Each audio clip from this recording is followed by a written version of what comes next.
Welcome, everyone. My name is Father Charles Trullols. I'm the director of the Catholic Information Center. I've been here for 8 years and, moving strong here. And we are so honored and delighted to have with us Dr. Kreeft. Dr. Kreeft is a professor of philosophy at Boston College. He loves his great-grandchild, his 5 grandchildren, 4 children, 1 wife, 1 cat, and 1 God. He has written over 100 books, and this is just the headline of his bio. He's so great and a lot of content. Now, I have to say that around 12 years ago, Dr. Kreeft was here at the Catholic Information Center. We had an event on the rooftop and in this building, and he read from his book on surfing and his spiritual life. He was introduced by my predecessor, Father Arnie Panula, here at the CIC, and his talk was so memorable that everyone still remembers and speaks about it. Now, Dr. Kreeft completed his undergraduate studies at Calvin College in Grand Rapids in Michigan before pursuing his graduate studies at Fordham University in the Bronx, earning a master's and a PhD. Dr. Kreeft also taught at Villanova University for a few years and has taught courses at numerous academic institutions, including Fordham University, the King's College in New York City, and other places. Dr. Kreeft is a sought-after speaker who has taught, lectured, and written topics as varied as classical philosophy, the works of Tolkien and C.S. Lewis, virtue, and as I said before, surfing. His many bestsellers cover a vast array of topics in spirituality, theology, and philosophy. They include Making Sense of Suffering, Because God is Real, Angels and Demons, Heaven, the Heart's Deepest Longing, Summa of the Summa. I mean, all of these books are really good, but Summa of the Summa is really, really good. And also How to Destroy Western Civilization. So Dr. Kreeft converted to Catholicism during his college years. A key turning point came when he was asked by a Calvinist professor to investigate the claims of the Catholic Church that it traced itself to the early church. He said that on his own, I hope that I don't misquote you, Dr. Kreeft, he discovered in the early church such Catholic elements as the centrality of the Eucharist, the real presence, prayers to saints, devotion to Mary, and insistence on visible unity and apostolic succession. The central and deciding factor of his conversion was the church's claim to be the one church historically founded by Christ. He reportedly applied C.S. Lewis's trilemma, that either Jesus is a lunatic, a liar, or the Lord. I want to also thank the Defend Life and Jack Ames, who is here with us, to organize this event here at the CIC and to bring Dr. Kreeft today and to be with us. So Dr. Kreeft is going to talk to us about why we are not saving Western civilization. And please help me to welcome Dr. Kreeft.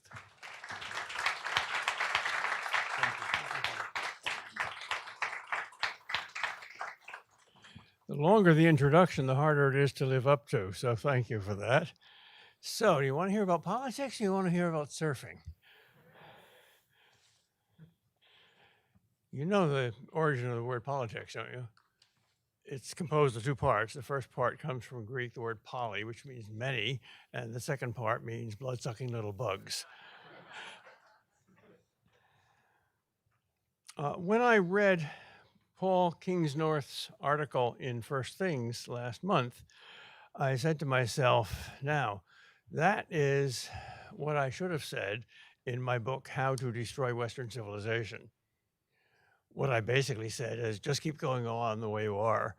I think it's a brilliant article, and you can have printouts of it, but let me begin by quoting from it.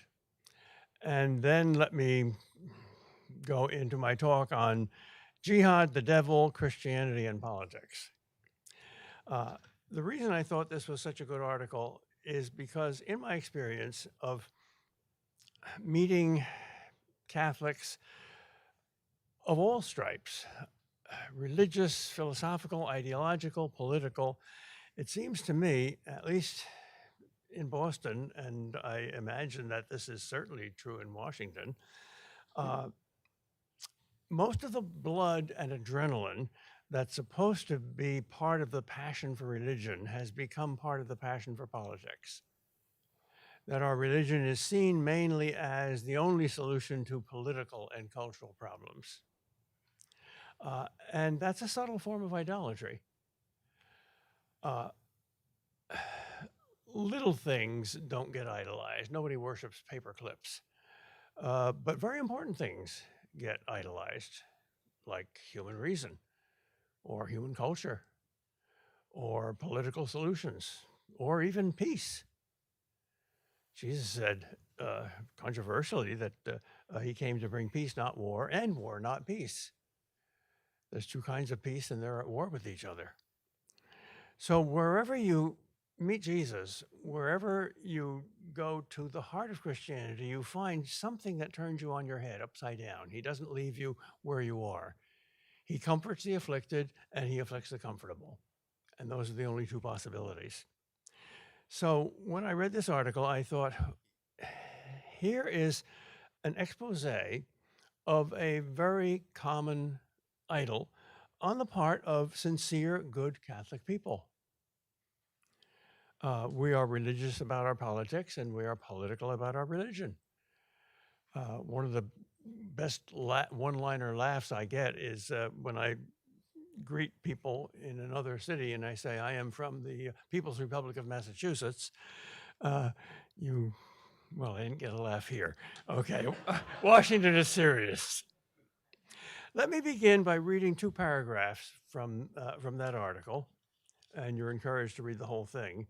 And then let me do a kind of a transition into a larger picture. What are we really hearing about when we hear of defending or rebuilding Christian civilization? When we hear this, we're not hearing about Christianity, but about modernity. We're hearing about the idol of progress, which is causing such grief everywhere. And Christian civilization is not a solution to this, it is part of the problem. And when actual Christianity is proposed instead, the response is often the same. Oh, yes, that's all very well, you fundamentalist, but what practical use is it? And the answer is none. Christianity is impractical. Impractical and intolerable and awful in the original sense of that word. Terrifying. It's designed to kill you. This is because the values of God and of the world are inimical, as we are told repeatedly by Christ and all the saints. Love your neighbor, love your enemy. Do not resist evil. Lay down your life for your friends. Rule by serving. Give away your wealth. Let the dead bury their dead. We have our orders, and how we hate them. Oh, yes, I know he said that, we tell ourselves, but he really meant this. But what if he meant what he said? When the tempter appeared to Jesus in the desert before his ministry began, he offered him control over all the kingdoms of the world, if only he would worship him. Jesus, of course, rejected the deal. In worldly terms, the devil's argument was quite rational. Why not use your power for good? He seems to be asking. Why not govern those kingdoms as an earthly ruler, wisely and justly, instead of wandering around in the sticks preaching to exiles and nobodies? In fact, when they wanted to make him king, he manifested what seemed to be his only moral vice, cowardice. He ran away like a coward. He didn't run for office, he ran from office.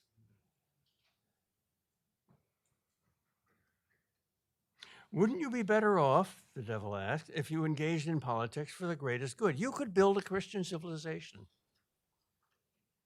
Wouldn't do it. Doesn't that sound like a classic Christian paradox? If you want to save your life, you must first lose it. If you want to transform the world, you must first turn your back on it. What do we really want? We who live in this time of radical decline and confusion. Do we want a restoration or a transformation?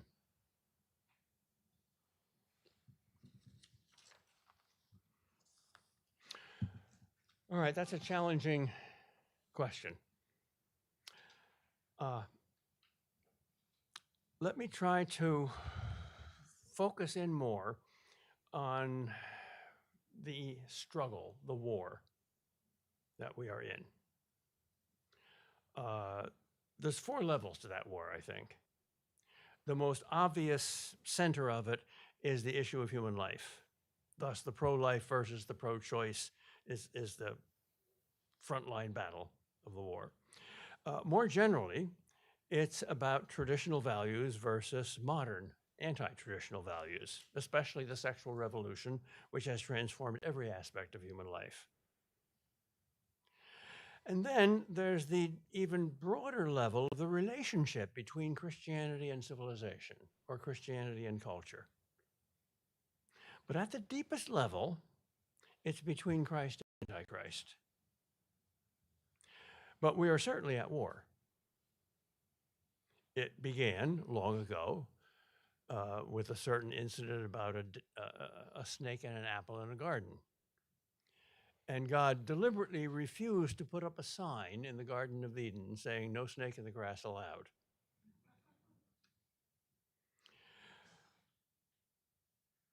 The Muslims have a good word for it. I think they've abused the word, but it's a very good word. Just like the word Islam is a wonderfully good word. It's the heart of all genuine religion, total surrender to the one true God. The word is jihad. It means not just war, it means a holy war. It means an essentially spiritual war, an inner struggle. That's the literal translation of jihad. And the Quran is very clear in saying that this is, first of all, a war against evil in the battlefield of one's own heart.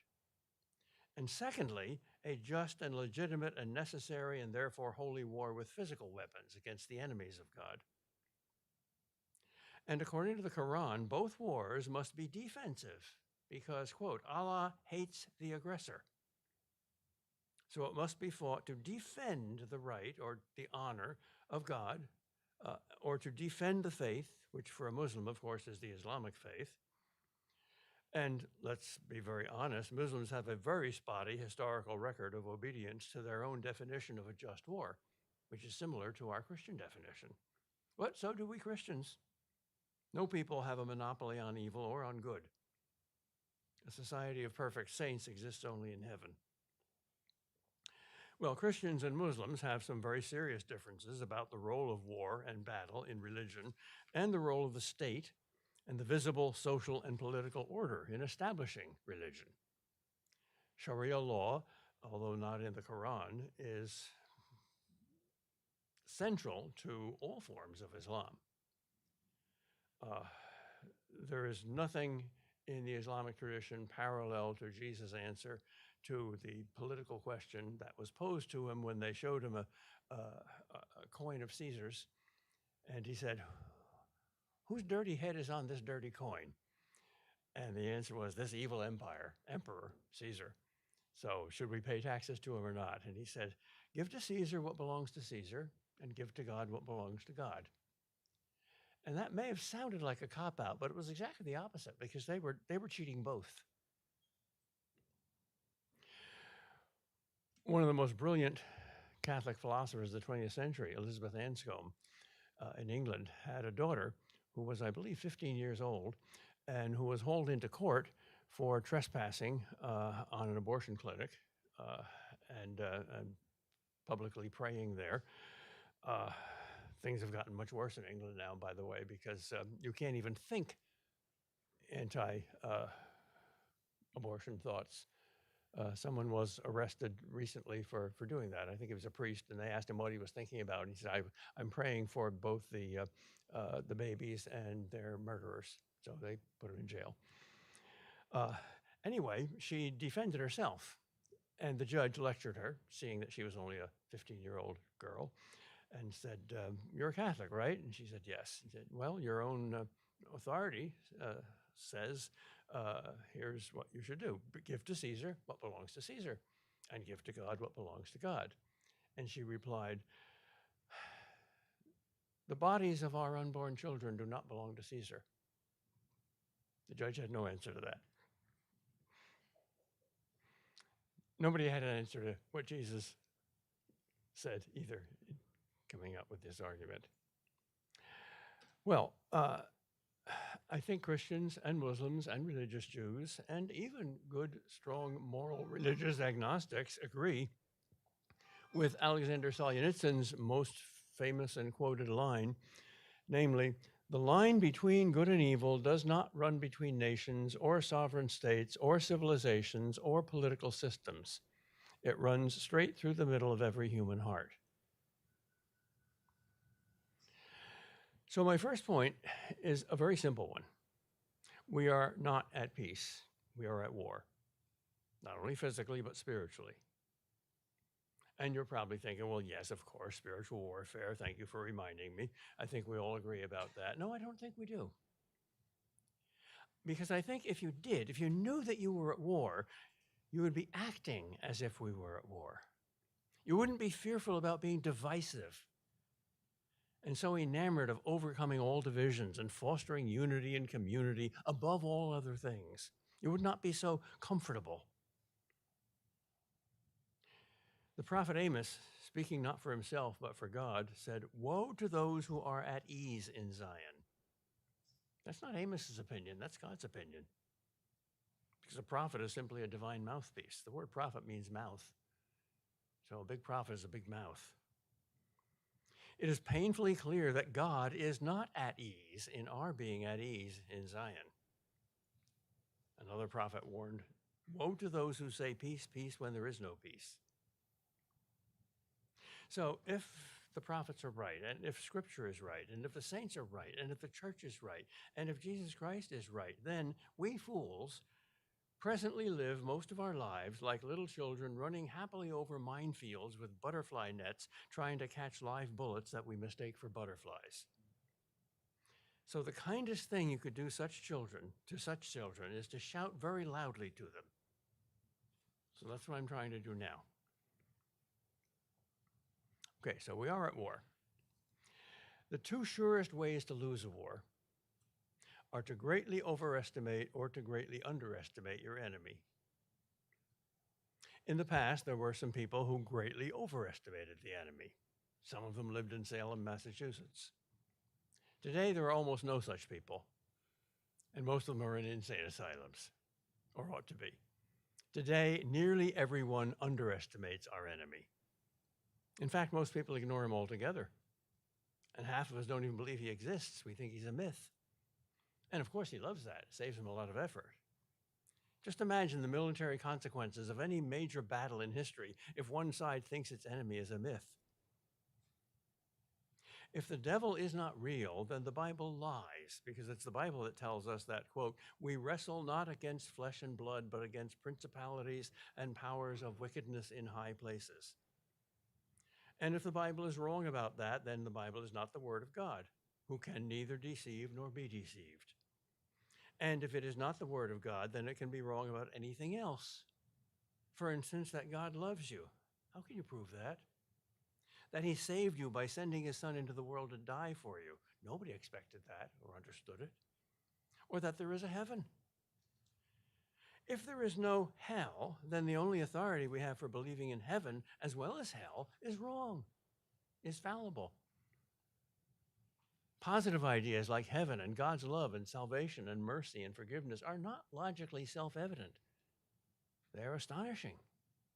The gospel is news.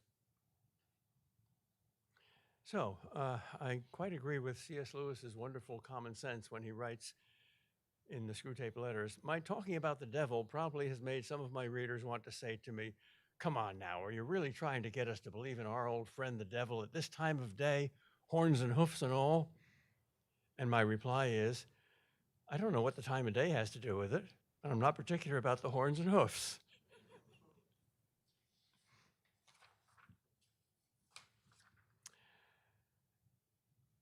The devil targets the vulnerable. Women and children are more vulnerable than men and adults. That doesn't mean they're in any way inferior.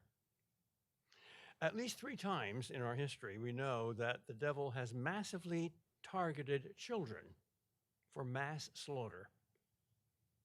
The first one we know about was with the Canaanites, who inhabited ancient Israel when God's chosen people were in captivity in Egypt.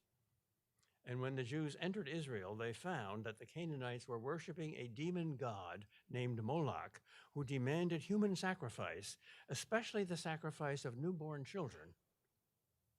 I think Moloch was another name for Satan. The priests of Moloch took a large stone knife and gouged out the living, beating heart of the baby and threw that heart into the sacred fire that was burning inside the giant mouth of an idol. And the central place where they did that was the valley of Gehinnom, or Gehenna, outside the city that was to become Jerusalem. For centuries, the Jews would not set foot in that valley of Gehinnom because it had been dedicated to devil worship and human sacrifice. They used it only to burn their garbage. They didn't have matches, so the fires could go not out. Jesus used that valley as his name for hell. An astonishingly similar ritual was performed centuries later in Carthage in North Africa. Carthage was almost as civilized as Rome was. And when the Romans discovered this, they knew that it meant war to the death. The Romans had too many gods, and they were very imperfect, but at least they were family friendly. Old Cato ended every speech he ever gave in the Senate with the words, Carthaga delenda est, Carthage must be destroyed. And despite the military genius of the great Carthaginian general Hannibal, who invaded Italy with elephants and conquered most of it, Carthage was destroyed, totally. Carthage had been the second greatest civilization in the Western world, next to Rome. Today, nothing remains of Carthage but desert. By the way, the word Carthage literally means new town, or Newton. I come from Newton, Massachusetts, a very comfortable town. And the Jews also today live in the Valley of Gehinnom. There's a suburban housing development there. The god worshipped by the Carthaginians and the Canaanites, and also the Aztecs, I think was the same god. The Canaanites called him Baal, or Lord. We call him Satan. The Aztecs called him the smoking mirror. The second most extensive genocide in human history, far outstripping anything the Canaanites or the Carthaginians or even the Nazis ever did, was performed by the Aztecs in the 16th century in Mexico, until Cortez ended this militarily against odds of 10,000 to 1. The names were changed, but the god seems to have been the same. Even the technique was eerily the same. The priest cut out the heart of the living child, some were babies, some were adolescents, and threw the heart into the fire in the idol. In one 4-day ceremony, Bernard Dial was Cortez's secretary and an eyewitness of this. They counted 28,000 children ritually sacrificed. In fact, 1 out of every 3 children of the Aztecs was killed in this way. Almost exactly the same percentage of American children today who are killed by abortion. I said this was the second greatest genocide in history. The greatest is, of course, the one we're living in today, at the heart of Western civilization, the civilization that used to be called Christendom. But this time, the devil did not set up ritualized worship, and he has concealed his name. It's no longer Baal or smoking mirror, but freedom of choice and reproductive health and sexual liberation. He has sanitized and secularized his ritual. And this has proved by far his most successful strategy against his favorite victims, the most vulnerable, the smallest and most invisible. So he succeeded much more than ever before, but his other Holocaust ended. Is this one going to end or not? We don't know. It's worldwide. The only notable exceptions are sub-Saharan Africa and most Muslim countries. And its victims have already outnumbered the entire population of the world any year before the 19th century. Most Muslims that I know are very good and moral people and not terrorists. But Islam is, of course, a heresy, a deliberate rejection of the heart of Christianity, namely Christ's divinity. So as Christians, we have to ask, why is God now blessing this heretical religion?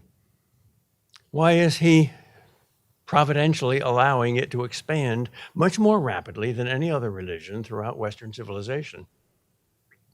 And I think if we read our own scriptures, we find the very clear and very simple answer. Because God always blesses those who obey his commandments and always punishes those who disobey them. It's hard to find a Muslim anywhere in the world today who supports the abortion holocaust or the sexual revolution, which is its fuel. Of course, abortion is about sex. Why does anyone want an abortion? It's backup contraception. And why does anyone want contraception? To have sex without having babies. If storks brought babies, Planned Parenthood would go broke. I think the Muslims are obeying 9 of the 10 commandments better than most Jews and Christians are. Probably the one exception is thou shalt not kill. But half of that, thou shalt not kill adults. The other half, thou shalt not kill children. Well, we're on the wrong side of that one. Europe is dying. Islam has tried to conquer Europe many times and has always failed. Why are they succeeding today? Because Muslims are practicing Christianity in many ways better than Christians are. They're practicing self-sacrificial Christian love in sacrificing themselves for their families and children. Christians are not. The act of having children and raising them, loving them, educating them, hanging around for them, that is one of the greatest acts of charity, of self-giving and self-sacrifice that it is possible for human beings in any time or place or culture to perform. It is a godlike act, both in power and in charity. It's like God creating us just so that he can give himself to us at his own expense. That's what we do in procreating children. We have received the gift of life from our parents. We can't possibly pay that back, so we pay it forward in having children ourselves. Muslims are having children, Christian or not. The, by far, most important product of any culture or civilization is children. And if you don't have children, especially if the reason you don't have children is because you think, I wouldn't bring a child into this terrible world where we have better health care and less physical pain than ever before in human history. Well, if that's your philosophy, your culture is not going to survive very long.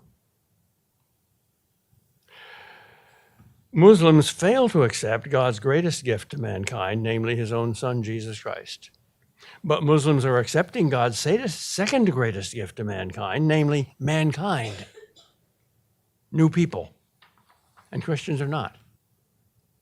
So it's only just that these unselfish heretics are winning the world and we selfish Christian yuppies are losing it.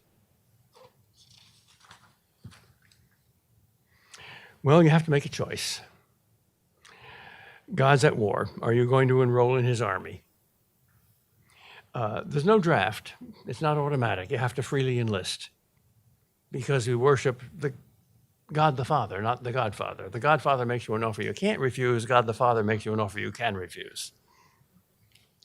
So, which Lord do you choose? No, don't tell me the answer. Tell God the answer. Because you will have to tell him the answer at the last judgment, where you will infallibly meet him face to face, and there will be no more time for evasion or escape or distraction or noise. And you'll have to answer to your own heart and conscience as well as to him. I think, correct me, you professional theologians, if this is heretical, but I think that when at the last judgment we look on the throne, we will see not only God, but also ourselves on that throne. I think that because I know that there are only 4 persons whom you will never, never, never be able to escape for 1 second at any time, either in time or in eternity, either in this world or in the next. They are the Father, the Son, the Holy Spirit, and yourself. Here is a passage that you will all find very familiar. And why then should I read it to you? Because sometimes the veil of familiarity blurs something more than ignorance does. Here is our Lord's own account of what each of us will see and hear on the day we die. Please try to hear it again, as if for the first time, in light of what you know about the war we are now in the very middle of. For the very same authority who tells us about this war tells us this parable. It's from the 25th chapter of Matthew's Gospel, word for word from Jesus Christ. When the Son of Man comes in his glory with all the angels with him, and by the way, if those angels didn't exist, we would all be dust under the feet of demons. They are formidable. We're defenseless against them. Pray every day to your guardian angel. Then he will sit on his glorious throne, and before him will be gathered all the nations, and he will separate them one from another as a shepherd separates the sheep from the goats. Then the king will say to those at his right hand, "Come, O blessed of my Father, inherit the kingdom prepared for you from the foundation of the world. For I was hungry, and you gave me food. I was thirsty, you gave me drink. I was a stranger, and you welcomed me. I was naked, and you clothed me. I was sick, and you visited me. I was in prison, and you came to me." Then the righteous will answer him, "Lord, when did we see you hungry and feed you, or thirsty and give you drink? And when did we see you a stranger and welcome you, or naked and clothe you? When did we see you sick and in prison and visit you?" Then the king will answer them, "Truly I say to you, what you did to one of the least of these, my brethren, you did to me." Notice he doesn't say, "I will count it as if you did it to me." He doesn't say, "I will make you as responsible for this as you would have been if you had done it to me." Doesn't say that. And if anybody never minced his words and spoke exactly, it must have been God incarnate. He makes no mistakes. What you did to one of the least of these, my brethren, you did to me. So when we snub somebody, we snub Jesus Christ. When we meet the needs of somebody, we meet the needs of Christ.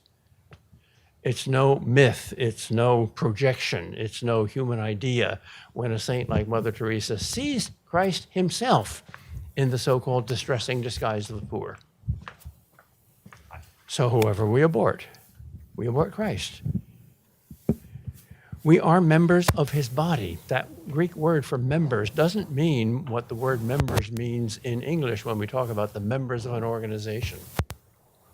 It means organs, spleen, kidney, earlobe, toenail. Very concrete, Jesus was.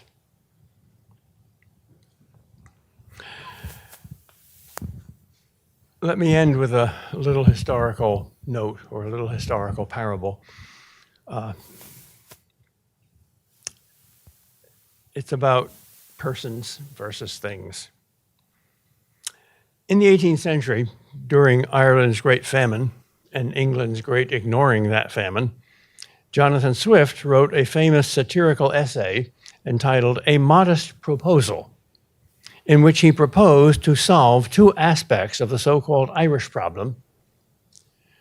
We're all very good at covering things up with weasel words.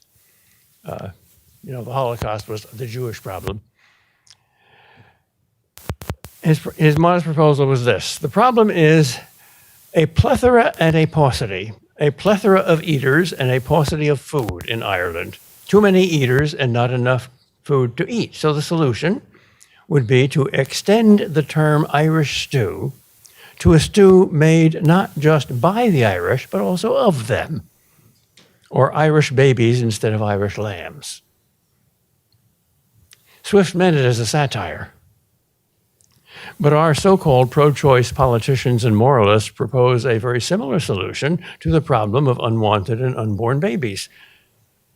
Not to change them from being unwanted to being wanted by changing our minds, but to change their bodies from being alive to being dead. And to justify this by redefining a person not as any and all members of our species, but only as those members whose mother want them to be born. So you get a right to life in our society only when the two blades of the obstetrician's scissors cuts the umbilical cord. That act legally transubstantiates a thing, a possession, an object, into a human person.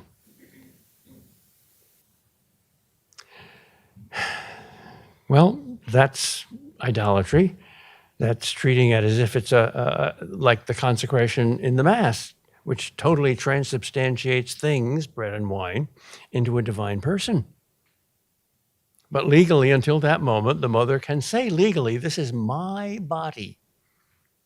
When she says those sacred words, this is my body, to justify her abortion, she makes those words which Christ spoke as a life sentence into a death sentence.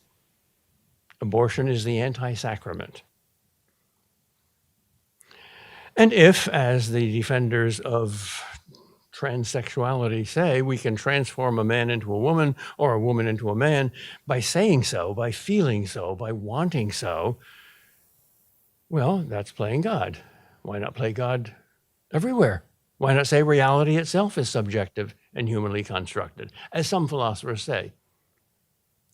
By the way, we have a saying among philosophers, that idea is so insane you need to have 2 philosophy degrees in PhD form to believe it. Why not say that we're God?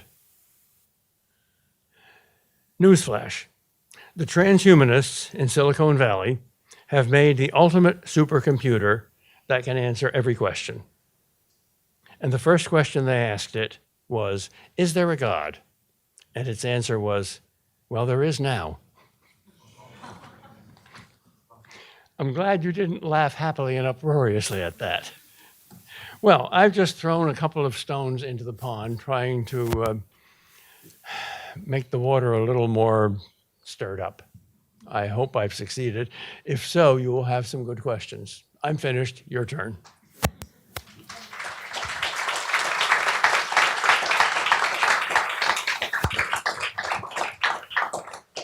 Just raise your hand and I will come and bring you the microphone. Thank you. Right here.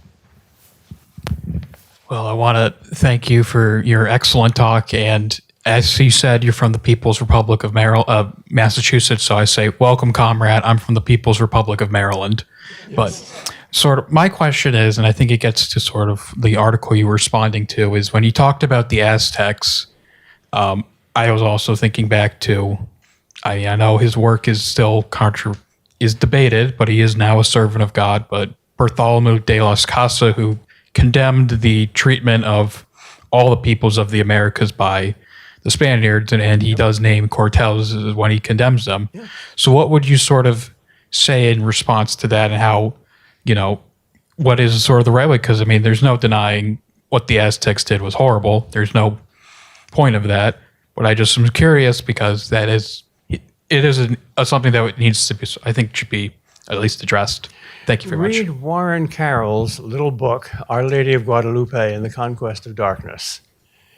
It's based on Bernal Diaz's eyewitness description of what happened. Mm-hmm.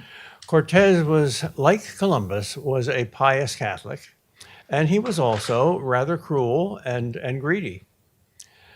So God, on the one hand, prepared Mexico for Our Lady's entrance in peace by Cortez's violent destruction of the Aztecs. And on the other hand, he punished Cortez and the conquistadors because they, in the end, did not succeed. And when they were trying to carry gold out of Mexico City, it fell into the deep with them. They drowned. So God is just both to the good and to the evil. To say that something is either good or evil is to say that it's either in heaven or hell. We're all mixed. Thank you very much. Thank you.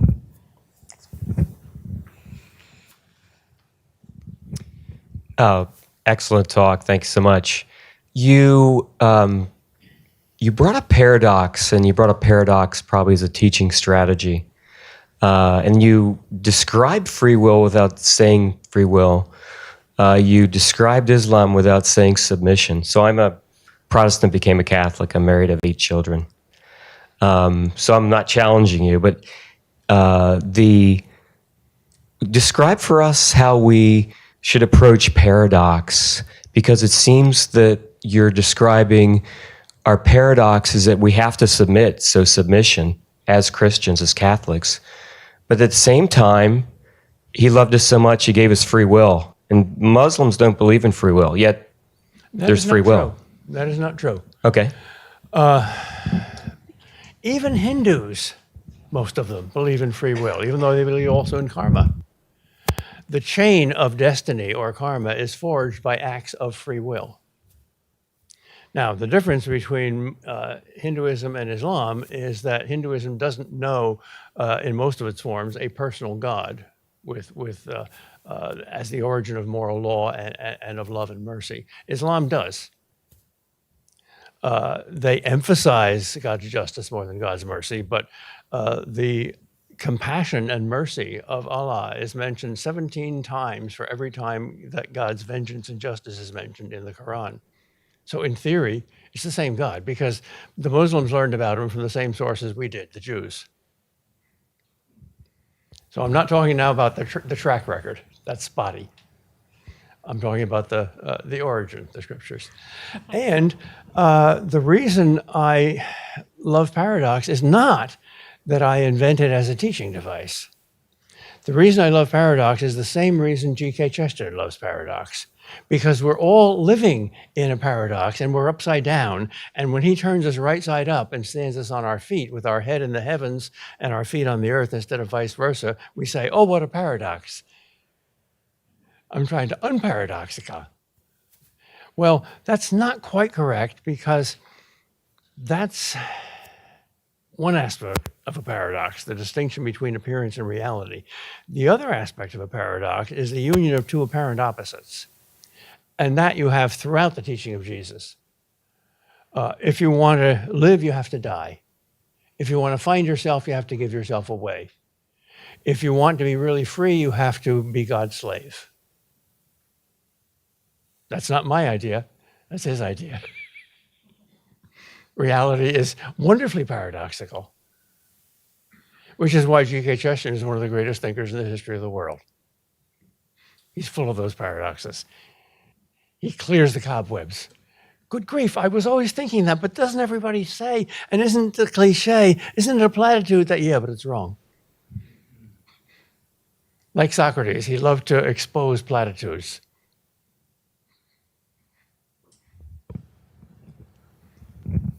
Hi, I'm Becky from Arlington, and I work with a pro-life committee at church, and I'm working with the Arlington Republicans to put together a platform and policy, and I've kind of taken on abortion.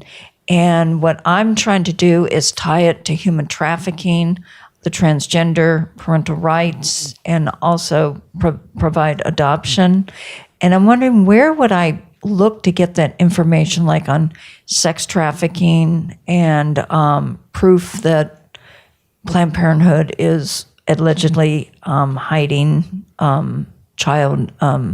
the sex trafficking, and that the sex traffickers are forcing abortions? I'm sorry for interrupting you, but I want to save our time by saying, one, that is a very good question, and number two, I do not have a very good answer, and other people do. So I am not an expert on the data there. I know it's there. and many trusted authorities have quoted it. Does anybody have a recommendation for that? Dr. Michael New at Catholic University. How do you spell his last name? NEW. N-E-W, Michael New. Good, thank you.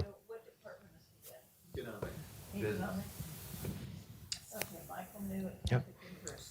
But thank you for reminding us that slavery has not been defeated. Yeah. Only racial slavery has been defeated. Sexual slavery is on the rise. Thank you, Dr. Kreeft. I'm Father Ivan. My question is if you can help me to understand better when the author of the article says Christianity is impractical. You quoted that because I kind of understand, I think, but Jesus is very clear at the end of the Sermon on the Mount. It's not the ones that say, Lord, Lord, the ones who are going to be saved, but the ones who practice the Word of God. So I think that seems to me that Christianity is very practical. It's to be practiced. And if it's impractical, how can we try to achieve what John Paul II said about evangelizing the culture? Well, practical has two different meanings. And you're perfectly right that Christianity is practical in one of those meanings. It is to be practiced. Just to believe is not enough. Sola fide is a heresy, refuted by the Bible. James says, do you believe that there is one God? Ooh, good for you. The demons believe that too and tremble with fear. On the other hand, practical means an efficient means to some further end. Christ is not an efficient means to some further end. And when we try to use him as a means to some other end, it all falls apart. That's C.S. Lewis's point in his wonderful essay, First and Second Things. Goods are in a hierarchy. And when you sacrifice a first thing for the sake of a second thing, not only do you lose the first thing, you mess up the second thing. So the second thing here is culture or civilization. And the first thing is Christ himself. And he is our absolute end and not a means. So evangelizing the culture would be a byproduct? A byproduct. Like, well, there are analogies for that.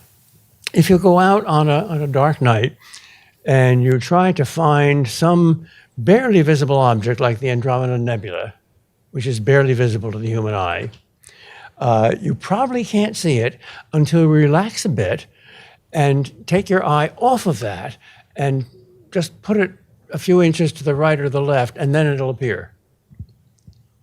Or if you're terribly concerned with making a good impression, you won't. You have to say, forget about it. I'm just going to tell the truth. I'll probably make like a fool, but you won't. But if you're worried about being a fool, you will be a fool. So that's a pretty general principle. Don't ever sacrifice a first thing for a second thing. And we know that at least two things are attributes of God and therefore eternal and absolute. One is truth, the other is love. Don't ever sacrifice or compromise either one of those for any reason whatsoever. And if you think there's a conflict between the two, you're wrong. Resolve the conflict. Hi, Dr. Kreeft. My name is Patricia. My husband and I also have 8 children. I am very well aware that we are in this warfare against the devil, but yet I need to create at home a culture of joy and happiness and peace.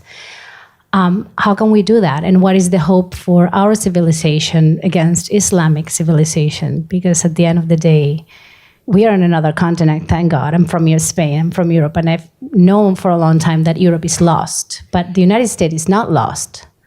So how can we build into an optimistic but real, without freaking children out that we are in that war, so that they grow up knowing that and fighting that with some cheerfulness?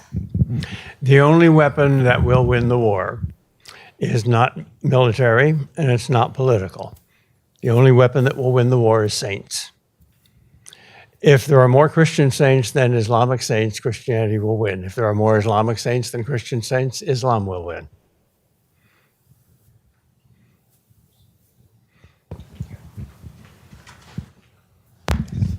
Now, there's a lot of different jobs for saints. One of them is mother. And Rod Dreher in the Benedict option, I think, has a obviously valid point. We have to build up our own little communities of saints in practice here, not to escape from the world, but to win the world. It's not a retreat. It's an attack. You can't be a saint on the retreat. And you have to be a little nuts, as long as it's a nutsiness that comes from love rather than fear, especially in families. Excellent. We have time for And when kids reach that most difficult age of adolescence, they want to be rebels. Good. Christianity is there for them. It's much clearer today that Christianity is the rebellious counterculture. So I'm optimistic about the possible future there. Wonderful. Okay. We have time for 3 more questions. So we're going to 1, 2, 3. Thank you so much. My question is about some of the rising political movements in the West, Europe, US, Mexico, Western Hemisphere. And a lot of these sort of movements and parties are focused, luckily, on like pro-family Christian values and ideologies. So I'm wondering what your take on what those movements are doing right and what are some of the things that they're lacking. I don't know that much about them, but I can give you a general principle, which I've already given you. Put first things first, and don't put winning or victory or practical success first. Put truth and love first. Tell the truth in love and let the chips fall where they may. Because if you obey God's will, if you swim in that river, it's going to go to the ocean. So, to be a saint, simply will God's will as your absolute in everything, without compromise. And if you do that, in the world's eyes, you will certainly fail in many ways, and you'll probably succeed in other ways. That doesn't matter. That's up to God. Don't be a utilitarian. Don't say, in order to attain this end, I must use this means. I have to be practical in this wrong sense of the word practical. Christianity is not practical. It's an absolute. Because our absolute is the God who is absolute love and absolute truth and absolute power. Put those 3 things together, and what do you get in the end? In the end, you get Romans 8:28, the most wonderful and difficult verse to believe in the Bible. All things, no exception, even evil things, all things work together for good for those who love God. So, as Jesus says to Martha, who, like us, is worried and upset about many things and doesn't understand Mary, who's just sitting at Jesus' feet and listening to the one thing, Jesus says, poor Martha, you're worried about one thing. Don't you know there's only many things? Don't you know there's only one thing needed? Mary knows it, and it's not a thing, it's a person. You let Christ into your life, and he will explode in ways that I guarantee will be unpredictable and scary and wonderful. Wonderful. Okay, this young man here, and then this one. Yes, go ahead. Hi, Professor. Thank you so much for joining us today. So you bring up the internal war within ourselves and then the external war against abortion, for example. But it seems to me it's easier to fight the internal war if you remove yourself from the world. Like you brought up the Benedict option beforehand, but in doing so, you give up on that external war. No, you don't. Jesus is our model here as in every other way. He too withdrew from the world frequently, spent whole nights in prayer, ran away from people when they tried to grab him for their purposes. And yet he was totally active and by no means an escapist. So the active fight in the world is not only good and holy, it's commanded of us. And the contemplative withdrawal from the world to recharge our batteries and become face-to-face with the presence of the God who we hope will be with us in our action, that is equally necessary. We all have to be both contemplatives and active. In Thomas Aquinas' day, there was a controversy among the monks about whether the active life or the contemplative life was the higher life. And Aquinas resolved the apparent contradiction by saying, well, our model is Christ, and he was both contemplative and active. Therefore, the highest life is the contemplative and active life. Yes? Twofold question. Thank you, Professor, first of all. Do you agree with Saint Bernard of Clairvaux that Jerusalem? Yes. Okay. But finish the question. I was going to say, do you agree with Saint Bernard of Clairvaux that Jerusalem belongs to the Roman Catholic Church? And given the recent war, would you support another crusade, led preferably by Orlando Bloom? According to Saint Bernard of Clairvaux, what belongs to the Catholic Church?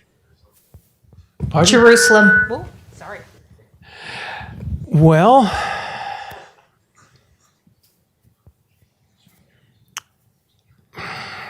spiritually, yes. Politically, not necessarily. The church is not in the real estate business. But in a sense, yes. In a sense, the Crusades were rightly motivated. They were carried out in a horrible, horrible way, especially in Constantinople. But yeah, if you have here a physical place, buildings, people, culture that is Christian, and if those who are the avowed enemies of Christianity try to conquer it, you have a right to defend it. So I think there's nothing wrong in the concept of the crusade. Now, the last thing you said was apply that to what contemporary problem? The war in Gaza. Well, if I were an Orthodox Jew and I believed that God meant literally his promise that these lands are to be forever, till the end of time, in the hands of my chosen people, the Jews, and God never revokes a covenant. He adds new ones, but he doesn't subtract old ones. And if Gaza is part of that, then I would say, yes, Israel has a right to try to reconquer Gaza. Now, that's kind of tricky. And there are pitfalls on every side here. But that's my simple answer to the simple question. The motive is honorable. Dr. Kreeft, by the way, I had Dr. Kreeft way back about 60 years ago in my third year at Villanova. When he was teaching logic, he was great then. He's even greater now. I was privileged to be in Turkey. I went to Ephesus recently, and we went to nearby Izmir, and I met a young lady. She was actually German. She was Radio Maria. She was telling me in this Catholic parish, remember, in Turkey, the Islam is the mandated religion. You can't even, do anything overtly Christian, or you're probably going to go to jail. Anyway, that parish in Izmir that I learned about, they had brought 28 Muslims into the Catholic faith. So my question is, what are we doing, and what are everybody here doing? You probably know some Muslims. What are we trying to do to bring them into the Catholic faith? Because there are so many good things about the Islamic religion. In the past couple of decades, I've met a number of Christians who have lived in Muslim countries, some of them missionaries, some of them priests, and they all say that something is happening now in our time that has never happened before in all of human history, namely conversions from Islam to Christianity, almost all of them supernatural and mystical, having to do with visions, most of them associated with the Blessed Virgin Mary. Very hard for a Muslim to convert to Christianity. You might lose your head in some places. You'll certainly lose your reputation and probably your job in other places. And it's happening. So God's up to something. I like to fantasize that maybe the next great saint of our time will be a convert from Islam. And two of the most interesting people of our time, one dead, one I believe still living, I'm not sure, are both Lebanese. One is Charles Malik, former president of Lebanon, Secretary General of the United Nations, the main force behind the best thing the UN ever did, namely the Universal Declaration of Human Rights.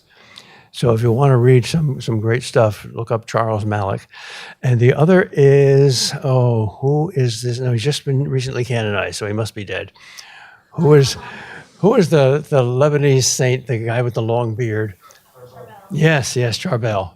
I've read some of his stuff. It's striking. It's powerful. Something's happening there. Thank you, Dr. Kreeft, and thank you everyone for joining us here inside the CIC and online as well. Thank you for a marvelous talk.